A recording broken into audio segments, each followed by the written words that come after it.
that I'm going to stream live. I'm doing this program at the request of a number of people who expressed an interest in WUAA's joint project with the Ephraim Historical Foundation this year to map the bottom of Eagle Harbor at Ephraim.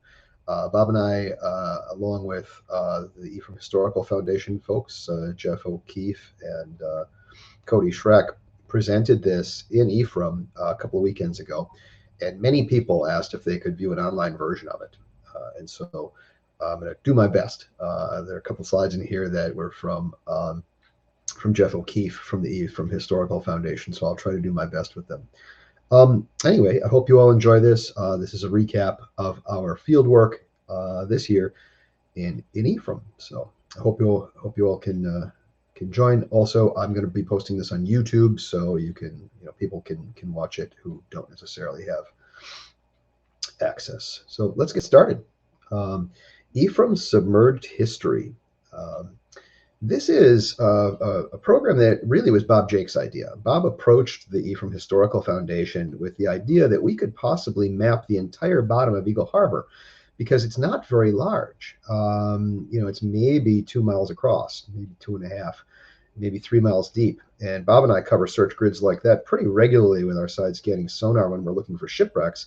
And there are also, at least when we started out, we believed there could be as many as 5 historical vessels laying on the bottom of the harbor there, and a lot of historical piers because we could see them from outer space on Google Earth.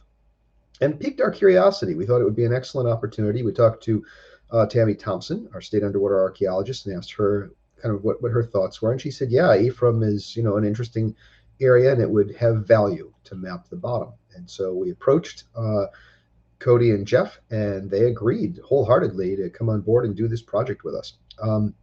There are a couple of things that kind of made us lean towards this and made us interested. What you see on the front page here is a view of some vessel debris that is inside of the southern-facing bay at Horseshoe Island. Bob Jake found this debris field in just a few years ago. And what you see on the left is Zach Whitrock's 3D photogrammetry model that he created just by snorkeling it. And on the right is the exact same view that we shot with our side scan sonar. The reason I put this up here is to show you the degree of resolution that we map the bottom in. So these are centerboard trunks from, we think, the schooner Kitty Lorry that was repaired there. We don't see much of other remains there. There's no keel, there's no ribs, but these are definitely ship parts. And so our thinking is we have an account, which I'll review later, of the Kitty Lorry being towed in there into that bay and repaired after damaging her bottom. And we think these may be her centerboard trunks. But what you see here is the degree of resolution. Obviously, we could map the bottom of the harbor with pretty good resolution, so we decided to have at it.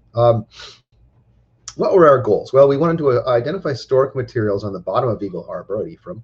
We wanted to map specific locations of cultural remains. So one of the things we can do with our side scanning sonar technology is it has an integrated GPS. So every rock, every stump, every piece of wood on the bottom, we can put our cursor over, the side scan mosaic and get exact GPS coordinates for it. So every item on the bottom can be instantly relocated and re-examined. And we did find a number of questionable items. We didn't have time to obviously ground truth everything. So this is a historical record of the bottom of the harbor in 2024, almost complete. And this is now in the custody of the Ephraim Historical Foundation. So they now know about every single object on the bottom of the harbor. And so we wanted to create this comprehensive map of the bottom of the harbor using high resolution side scan sonar, so we could also see if things moved in the future.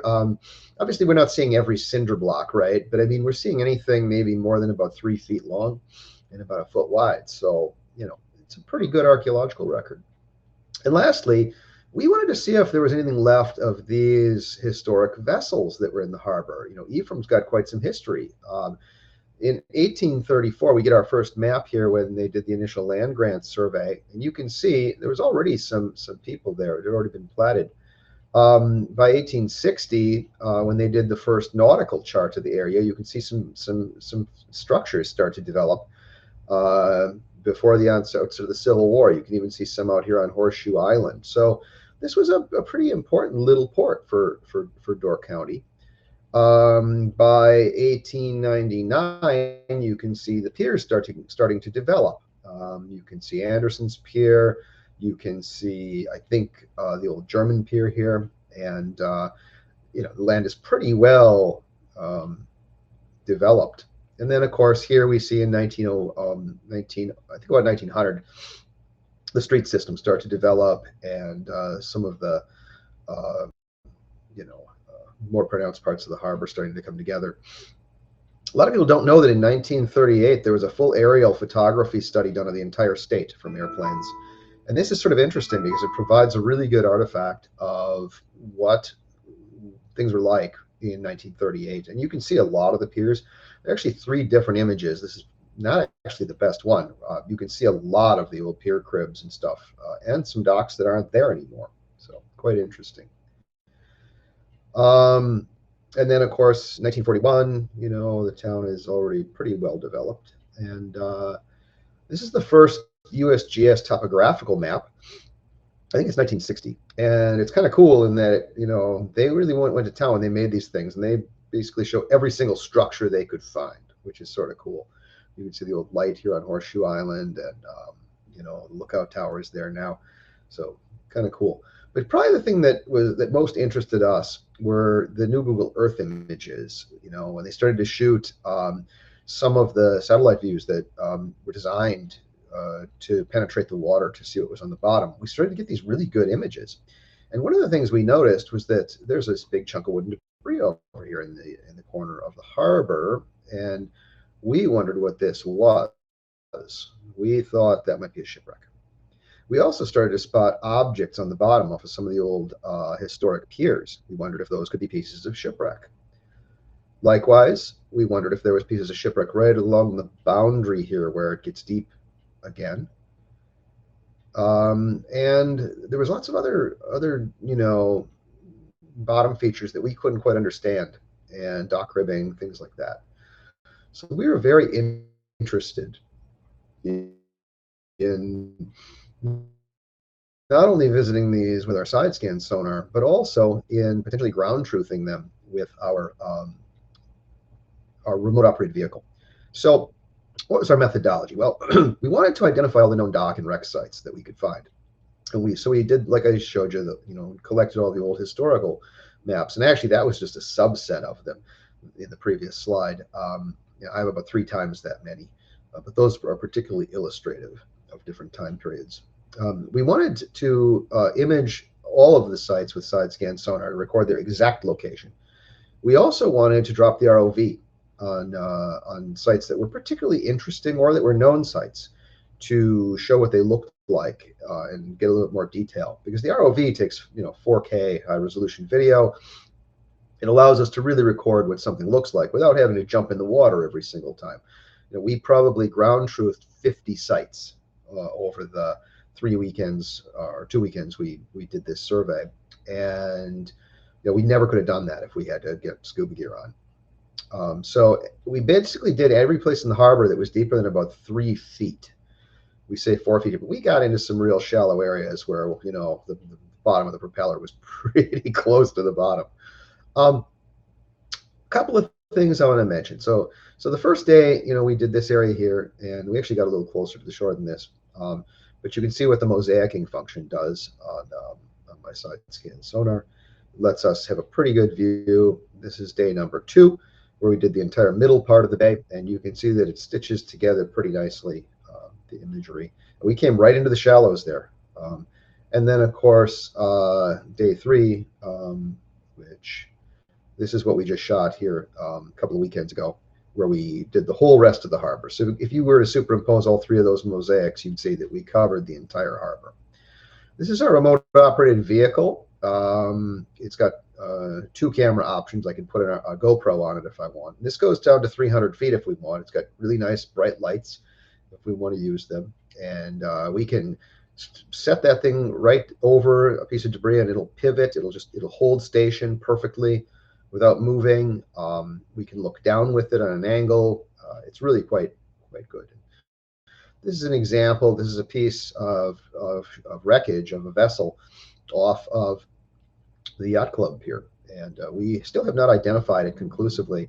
It's quite good sized, and we have unfortunately we had not great visibility these 2 weekends ago, but good enough. This is the sonar I use. It's a deep vision little eye. It's made in Sweden. It's a particularly sharp beam on it, so it does get better resolution than most sonars out there today at its frequency. It's not particularly high frequency, which we like because it can shoot out further that way. And it runs at about 400 kilohertz up to 600 kilohertz. And so we can still shoot, 400 feet per side if we want to create a three-dimensional picture of the bottom, or we can zoom in to get a really high resolution picture. This is an example of the image that it creates. We tow it behind the boat on that tether, and this center line represents the boat, and its path forward through the water and where the towfish is. These lines out here represent where it strikes where the sound ping strikes the bottom and propagates outward over the bottom to paint this three-dimensional picture on either side of the boat. You can see the distance here. Like this object here is 40 feet away from the boat. This one here is 100 feet away from the boat. And we can measure these objects by dragging a measuring device over them and see exactly how long they are. We can put our cursor over them and get their exact GPS coordinates, right? These little lines here on the top are actually where the sound wave strikes the surface of the water, because it's shooting out to the sides, and the fish is under the water about 5 to 10 feet, but it can still, the beam that shoots out still hits the surface as well as the bottom. So, and what you see here are actually the remains of an old dock crib. There was the Eagle Bluff Stone Quarry had an old crib dock out on the point at one time, and it was completely demolished by wind and waves and blown into the harbor, we think. At least that's our theory, because when we look at these objects, and we did get some video of these, what you see is that they're definitely man-made. They were definitely hewn, large beams. They're not from a ship. So we were able to locate some really strewn parts of historic crib. So that's an example of the side scan and the resolution that we saw with. This is the amount of the bay that we covered and sort of our methodology. All right. Let's talk about the shipwrecks that we were going after. Historical records are pretty good about Great Lakes vessels, right? Every vessel on the Great Lakes that was commercially engaged had to have an official number. It had to be registered at a customs house. And those records have all been preserved. We have all their enrollments. In many cases, we have rec reports for them. Many newspaper article mentions of all these ships in the Door County papers. So there's been a lot of research by many historians who collaborated to build online databases of every ship in the 1800s and what happened to them. These 5 ships are closely associated with Ephraim and with Eagle Harbor, and were believed to have ended their careers there. And we wanted to see if there were any remains of these ships. And I want to start out by kind of managing people's expectations by saying that Eagle Harbor is quite shallow, and it's got a rocky bottom. It also sees a lot of wind, a lot of wave, and a lot of ice. We definitely did not expect to find any intact vessels. In fact, we really didn't expect to find much in the way of keels and ribs, because it was so shallow. Most of these vessels were crushed by ice, in the shallower areas of the bay, and we expected that the ice would have driven them up on shore for the most part, and completely broken them up. And those parts that came up on shore, we expected, were then cannibalized, probably for either building materials or if they were around in the tourism area, were probably burned in bonfires. So a little bit of foreshadowing. We didn't find a whole lot of evidence of these vessels, but our research into them did do a lot to rewrite the history of the area's shipwrecks. So let's dive in. The first one that was reported at Ephraim was the Schooner Union. This was a 59-foot schooner, the biggest of those reported lost there. They were all quite small, all of Ephraim's wrecks. This was reported to have wrecked on November 12, 1886, when it capsized off Ephraim and was dragged into the harbor. It was capsized near the Eagle Bluff Lighthouse, and the crew narrowly escaped drowning. We have an account that it was towed in to Eagle Harbor and righted. But then it was declared by the paper. They said it was a total loss. Only a portion of the rigging and the outfit can be saved. The cargo of wood was lost, and so forth. But yeah, I thought there was something odd about this because I remembered writing about this in my book, Fathoms Deep, but Not Forgotten, Wisconsin's Lost Ships, as a Milwaukee wreck. And they couldn't both be right. So I revisited my records on this. I happen to have a whole file on her. And according to my accounts in the newspapers and her enrollments, she was lost on November 5th, 1888, when she capsized at Milwaukee and came ashore on North Point. This was definitely the same schooner because they had the exact same official number. And the smoking gun comes from a project that I actually initiated about 4 years ago. I discovered a trove of previously unknown government documents at the National Archives in Chicago. And what they were is Customs House shipwreck reports. And there were about 50 huge leather, rotting leather binders, ledgers that had hundreds of these handwritten wreck reports. Every time a vessel had an accident on the Great Lakes, the captain had to submit one of these to the local customs house, and certainly any time a vessel was lost. And it turns out there are about 8,000 of these, and they've all we got permission from the National Archives to digitize them, and so I went through these, and what do you think I found but the 1886 report of the Union being wrecked at Ephraim. And this is in the captain's own hand. It is signed by him. He's also the owner. And what he says is she sprang a leak in a moderate gale. They were picked up by 4 fishermen, had a shortened canvas. And the big thing, though, is that it does not say total loss. And they all have to if it is a total loss. This vessel was not a total loss. She went on to sail again. These wreck reports are interesting because they give, the captain's own view. Obviously, Nell Zink was from Washington Harbor, and he gives a really detailed account in his own words about what happened. So what we learned here was that the Union was really not lost at Ephraim, despite reports. They pulled her in, they rerighted her, they patched her up, and she sailed for another 2 years before she was lost off Milwaukee. So these wreck reports were very useful in that regard. So we were able to remove one wreck from Ephraim's history, leaving us with 4 others. So the schooner Kitty Laurie is an interesting one. This vessel was only 39 feet, she's pretty small. And she was lost on August 9th, 1889, definitively. She had an official number, so we have some details on this. The newspapers reported it pretty well. She was bound from Ellison Bay to Ephraim. Her captain was Nikolai Anderson, and she beached about 2 miles north of Ephraim. And she had come right up on a rocky shore. So you go up about 2 miles north of Ephraim, and you get out in this area here, which is really exposed and a high energy area. They tried to refloat this vessel, but a heavy north wind set in, and she started to break up. She was abandoned in place. Now, there was another account of her that she was still visible and still breaking up in January of 1891. So we know that, she was left there. Bob and I went up there and we side scanned that area pretty carefully with Jeff O'Keefe. And we didn't see anything. There are a lot of logs in this area that were, commercially harvested and sunk, particularly up by Pebble Beach. We found a big, like fishing crib. Somebody had taken a bunch of logs, pulled them out on the ice, and let them sink as a fishing crib. And that was definitely an interesting item. It looked a lot like a ship, like it was shaped just like a ship. But when we put the camera down on it, it was obviously not. So the other interesting thing about the Kitty Laurie is that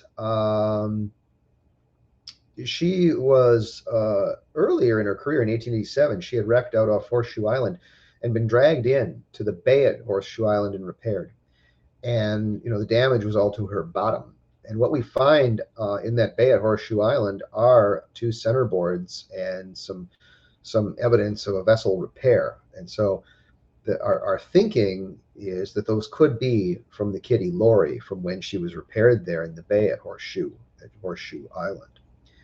Um, but we don't believe there's anything left of her. When he says she came ashore, not that she like grounded, and a 39-foot vessel probably grounded not very far off the shore, and so we would expect that she is completely disarticulated because of that hard rocky bottom, and there's nothing left of her. All right, let's move on. The schooner J.K. Stack is a little vessel, 33 feet only, built in 1875. She also had an official number, an actual commercial vessel.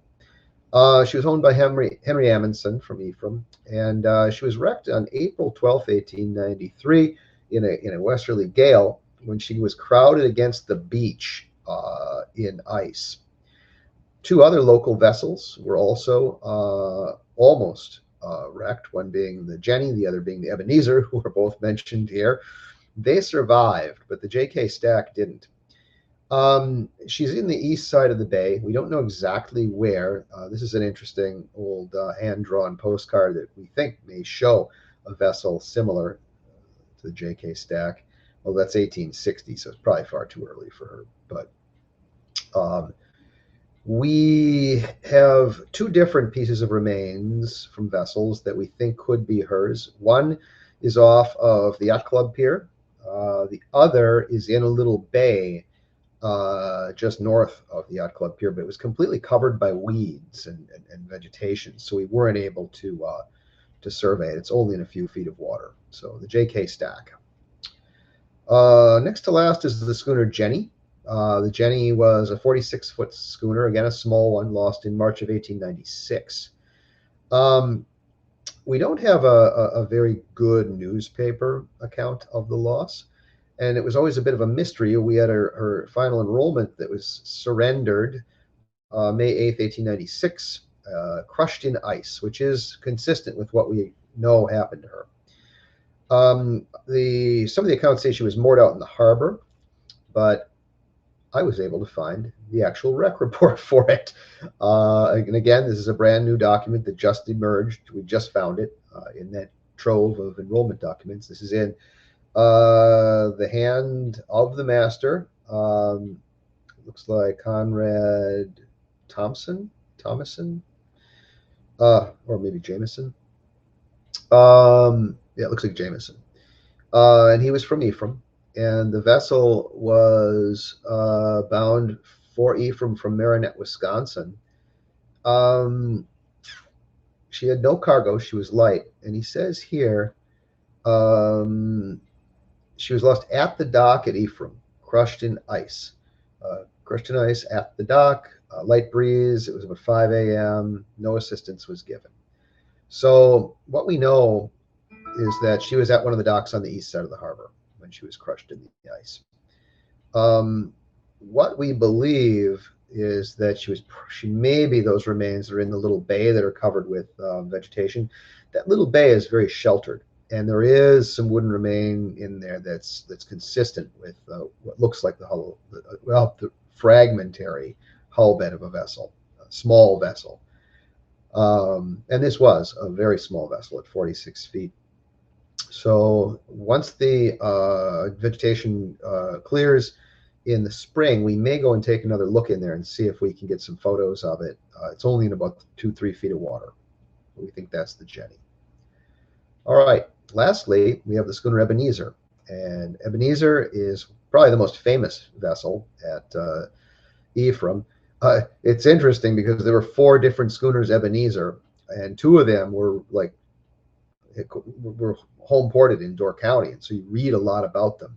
It's important when dealing with vessels named things like Union and Ebenezer to look at their official number and know which one you're talking about. This is a little schooner called the Ebenezer. Her official number was 136136, and she was always owned at Door County and played a big role there. She was owned by an early Door County resident who built the Evergreen Hotel. She carried much of the wood that was used to bring the hotel or build the hotel. So she didn't last long, maybe 7 years, 1890 to 1897. So what we know is that she um, was beached due to age and condition at Ephraim, but they didn't surrender her final document until May of 1905, and that's when she kind of broke up. The remains of the Ebenezer's hull are fairly well known because of historical accounts and remembrances. She was just off the Evergreen Hotel, out in about 4 feet of water. The kids used to play on her. There probably, although we haven't seen them, there are probably some photos of her hull out there from the early 1900s. We didn't think much was going to be left of this vessel because of the shallow depth, the high energy area, and the fact that all that wood in the shallows washes ashore pretty quickly. This is an actual copy of one of her original enrollments, giving her exact size and who her owner and captain was. The Nelsons, I think. Olson, O.M. Olson. So this was an interesting vessel. We don't think she has any extant remains, although we did find a piece that we suspect, well, we'd like to think it's from her, but I kind of doubt it, and I'll show that in a little bit. So those are the Ephraim area shipwrecks. There are really 4 of them that are still known to be there. Let's talk piers. This is the part that Jeff O'Keefe put together, so I'm going to try to do justice to it. He knows a lot more about it, kind of like I do about shipwrecks. So we have this document, The Marine Situation at Ephraim in Pioneer Days by Herman Hoganson, that really talks a lot about the docks. He was the son of the fellow who built the schooner Ebenezer, and he identifies a lot of the historic docks in this interesting document. So this was one of the primary documents that Jeff used to identify the docks. So the first one we'll talk about is Anderson's Dock. It's been there a long time. Since 1858, the Andersons were some of the pioneer settlers at Ephraim. It was a small pier with a small warehouse. That's an actual photo of it, probably from a stereo view from the 1870s. It was destroyed by fire in 1880 and rebuilt again. The current structure that's there contains the bones of the 1880 rebuild, but it's really had a lot of repairs. And you can see that it's still there. This is a shot of Bob Jake. And it's actually just inside from here up to his right where that small hull bed is that we think may be from the Jenny. That's my boat. We were in there looking at it. We'll need to go back again in the spring when the weeds are down. Next is the Henry Hansen Dock. This is interesting because this is what Bob and I thought was a shipwreck potentially. This was built in 1882 by Henry Hansen. It's right by the golf course at Peninsula State Park. Primarily, it was a lumber dock, so they had a sawmill there. The Hansens had family ties to the Andersons, Henry's father Soren being the brother of Hans Hansen. Hans was the father of Nettie and Greta Hansen, who would marry Halvor and Aslaug, respectively. So small town, as you can imagine, a lot of the early settlers were intermarrying. So this is what it looks like from the air. We were able to side scan it pretty effectively. What you see is a huge crib duct structure, and you can see the wooden cribs. The way they did it, it was kind of like laying Lincoln logs over each other. You'd lay one down, one way, and then cross it with the other way with another one, and kind of like building a Lincoln log cabin.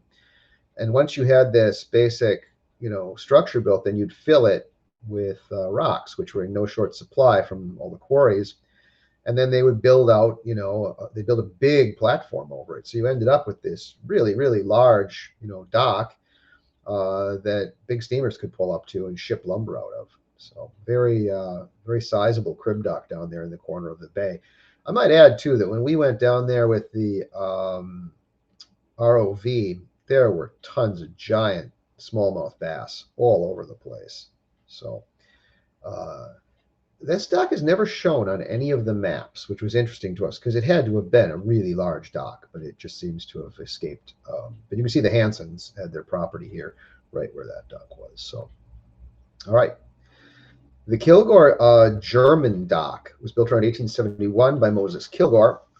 He built an early dock in Bailey's Harbor, and this was a big dock. It extended over 1,000 feet out. It was primarily served the German immigrants east of Ephraim.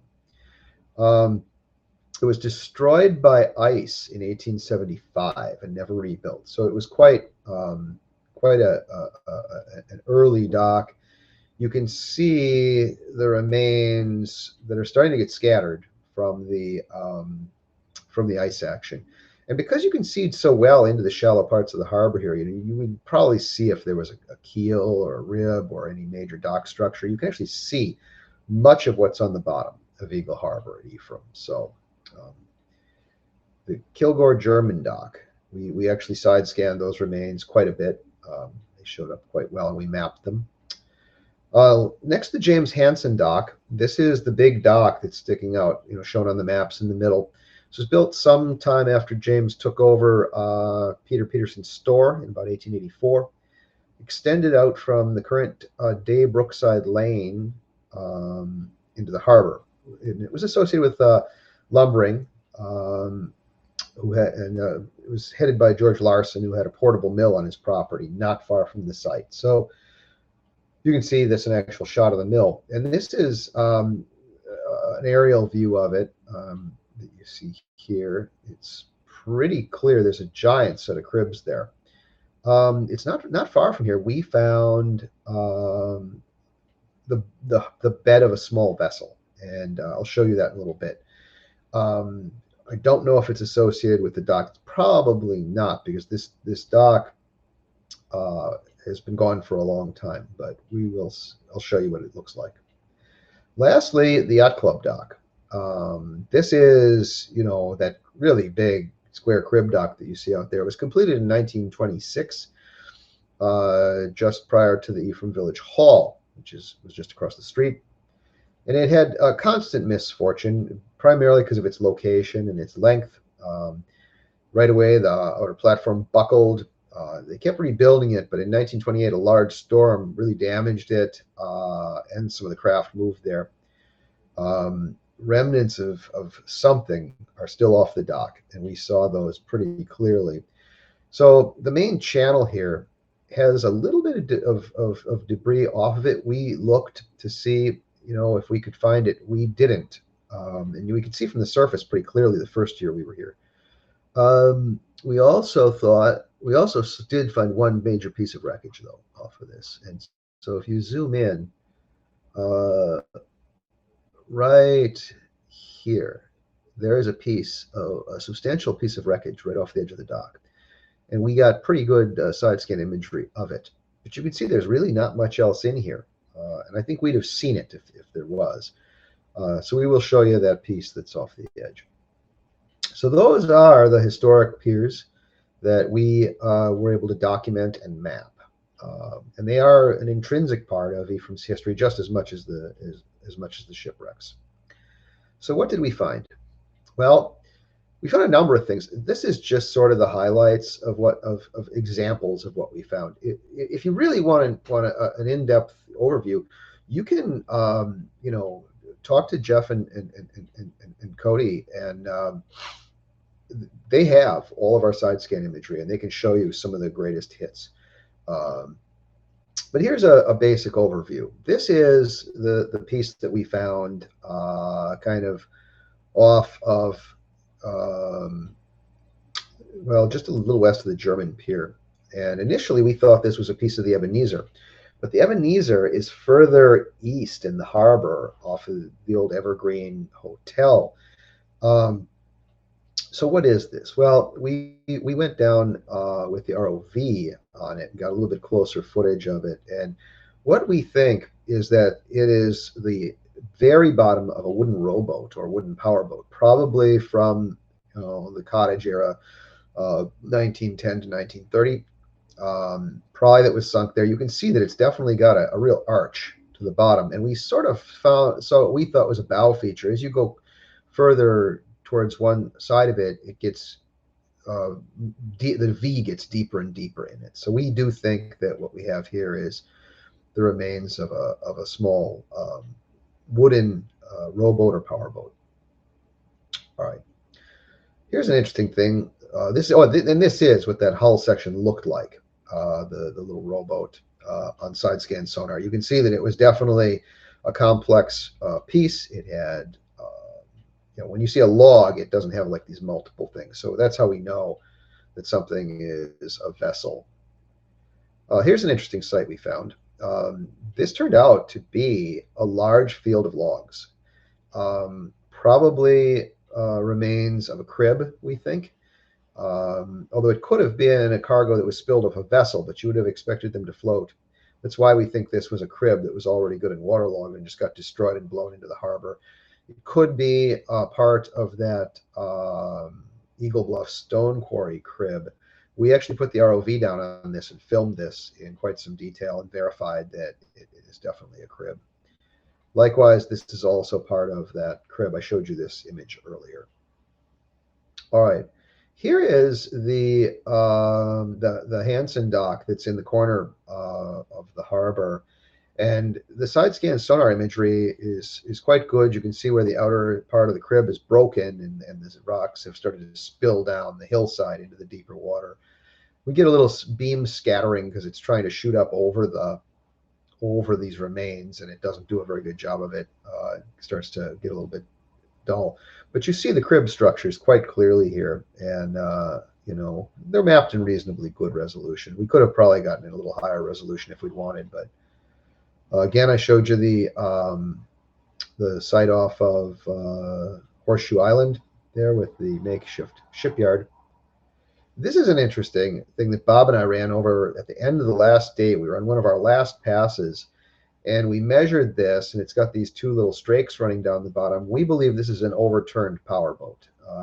We have exact location on it. It was getting rough. We had about 2-footers and about a 20-mile-an-hour wind.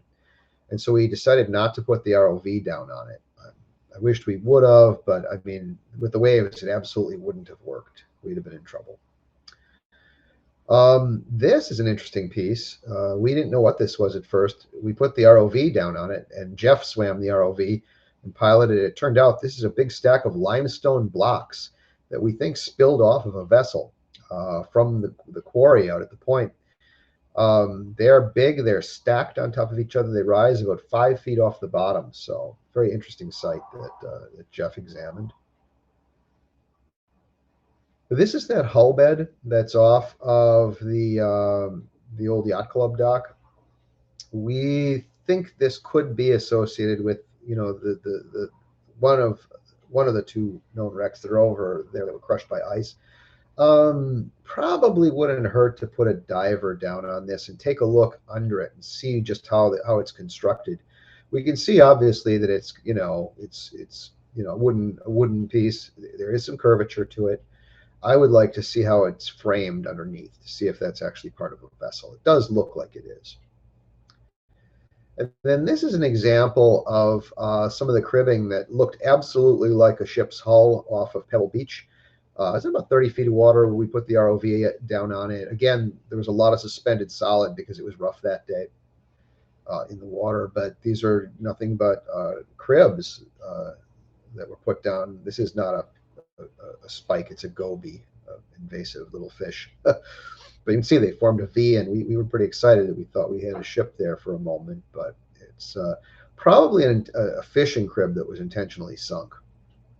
All right. So those were our findings. I did have, at the original talk, I did show some of the video and played through some of the side scan imagery. I'm going to forego that for this talk just because of bandwidth considerations. I think it might get a little jagged on the presentation. But that was our work. So we did this under a public lands permit from the State Historical Society. We'll be publishing a final report on our work here that will talk about what's on the bottom of the bay, some of the many targets we found. We'll get a little bit more detailed because we did run over probably 50 targets that were pretty good size that turned out to be mostly logs, limestone blocks, the occasional small boat. And we will talk about the historic piers and the historic shipwrecks and probably publish it as a joint publication, probably sometime over the winter if we get a chance.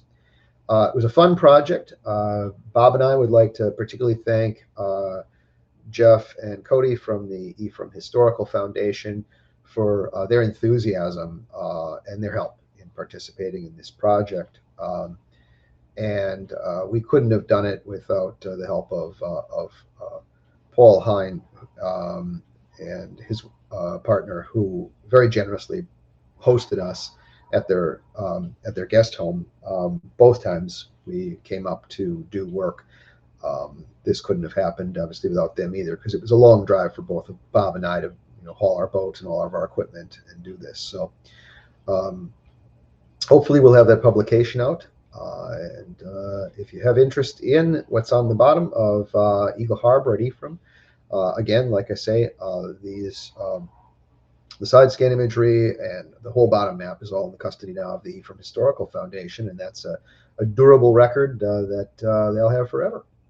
So thank you, everybody, for joining. If you have any questions or comments, feel free to mention them in the chat, and I will let you know when if we do more. We are going to be doing a little bit of a review of this at the WUAA Fall Symposium, which is going to be held on I think the 19th of October in Milwaukee at the Midwest Archaeology Conference. If you want to register for that, you can go to WUAA.org. I think it's $20 to attend the symposium. You don't have to register for the MAC conference if you just want to go to our symposium. So thanks again, everybody. Hope you enjoyed the Ephraim survey, and look forward to more of these reports on our annual field work. We have a couple of new projects planned for next year, as well as some exciting trainings. And if you're not a member of WUAA, consider joining. It's only $20 a year. All right. Have a good one, everybody. Thanks. Bye-bye.